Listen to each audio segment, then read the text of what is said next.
So hello to everybody. I'm really happy to be here. The topic is really very interesting because I think that the hypofractionation is the future of radiation therapy. And we see it also here during this Congress, which is even called like Green Radiotherapy Congress. So we go green also here in this symposium. I'm really happy to have two distinguished lectures, Dr. Leonardi and Professor Nicolas Van As. So Dr. Leonardi, Maria Cristina Leonardi, a colleague and a friend of mine working with in my department. She's a deputy director working in the division of radiation therapy at the European Institute of Oncology in Milan, Italy. Cristina Leonardi is involved in the activities on IMRT, hypofractionation, PBI, irradiation and re-irradiation, and she is involved in numerous clinical studies about breast and GI cancer. She is the author of more than 120 papers and 9 book chapters, and she is one of the key opinion leader in hypofractionation in breast cancer. So we'll be happy to host her here for the presentation. And then Professor Nicolas Van As, well known, I think, for the majority of us, is a medical director of the Royal Marsden NHS Foundation Trust and is the hospital's clinical lead for SBRT and CyberKnife. His main research interests are in strotactic and image-guided radiotherapy, risk prediction in early prostate cancer, and functional MRI, and he has published numerous papers on these subjects and delivered presentations at international meetings. He's the chief investigator for the PACE trial, an international randomized controlled trial comparing SBRT to image-guided radiotherapy and surgery for treating prostate cancer. So again, very welcome to our speakers. We thought to organize the session since the topic is really very busy, both hypofractionation in prostate and in breast. There are many data. So we have first polling just to see what you are doing in your routine practice. Then we will have 2 presentations and then the discussion at the end with both speakers here. Okay, so this is the way we want to arrange the session. So we have the polling now. Okay, so we're going to begin with the polling. And again, you have the instructions here. And so we'd like to start with the first question. So please get out your smartphones and click on the ESTRO app, again, industries, the symposium, and look at questions. And so the first question is going to be, for the majority of patients with early breast cancer, what is the best current method of delivering adjuvant radiation therapy? Choice 1 is moderate hypofractionation. Choice 2 is 5-fraction whole breast radiation. Choice 3 is 5-fraction partial breast irradiation, or PBI. And so we'll give a few moments. We see people voting, so it's going ahead, yeah. Mm-hmm. And we'll ask our speakers to pay attention to how the audience is voting, because it might add some interesting conversation for our conclusion. So I'll just give 5 to 10 more seconds. That's okay. Mm-hmm. Yeah. And we see, don't know how many people are in Right. the room, but already more than 50 voted.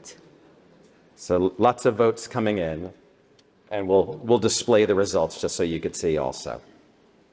So here are the results right now. You could see number 1, moderate hypofractionation has the most, then 5-fraction whole breast, and then 5-fraction partial breast irradiation. We'll go to the next question.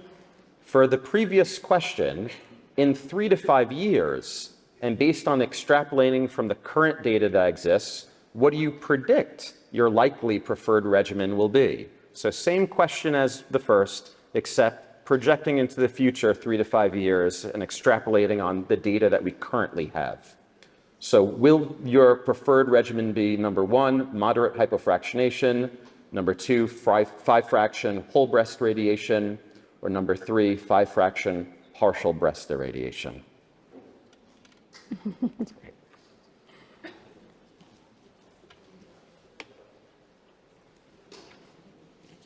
Actually, Beth, we removed conventional fractionation. Right, right.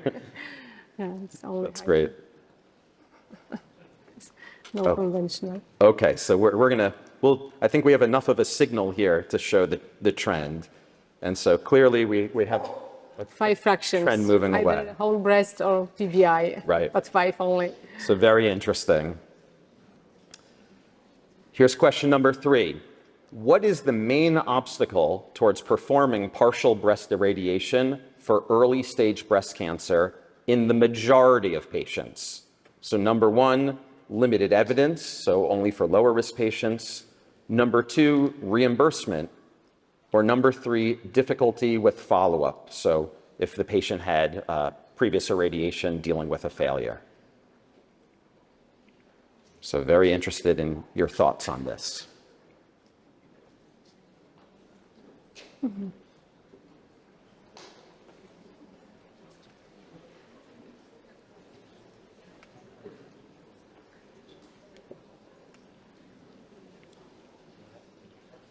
All right, so I think we have a really good results here. So it looks like right now the evidence needs to be built up.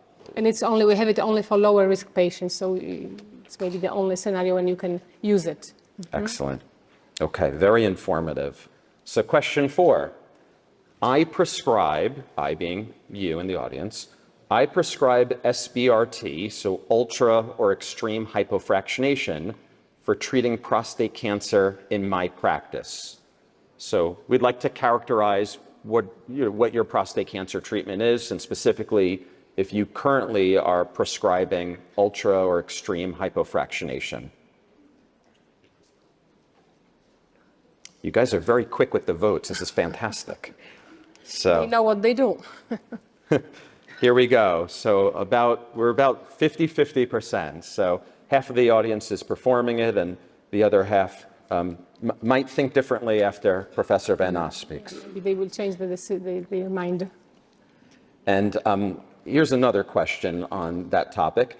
Data regarding prostate SBRT, ultra or extreme hypofractionation for prostate cancer, has matured to a point where it is a standard of care for men with localized low, intermediate, or high risk lymph node negative disease. So we'll wait for your polling results on this.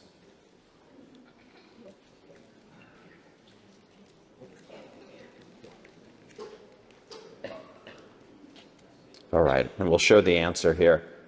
So obviously that's a very broad question, and in your minds you might have one of the risk stratification sort of cohorts that you're thinking of, but clearly a lot of excitement for some of the data that Professor Van Oss will be showing. And then the last question. For prostate SBRT, ultra or extreme hypofractionation, my preferred treatment regimen is either A, LINAC-based SBRT with homogeneous dosing, B, CyberKnife-based SBRT with prescription to a lower isodose line, C, dose painting or simultaneous integrated boost to the dominant nodule with LINAC or CyberKnife radiation, or D, HDR brachy-like dosing.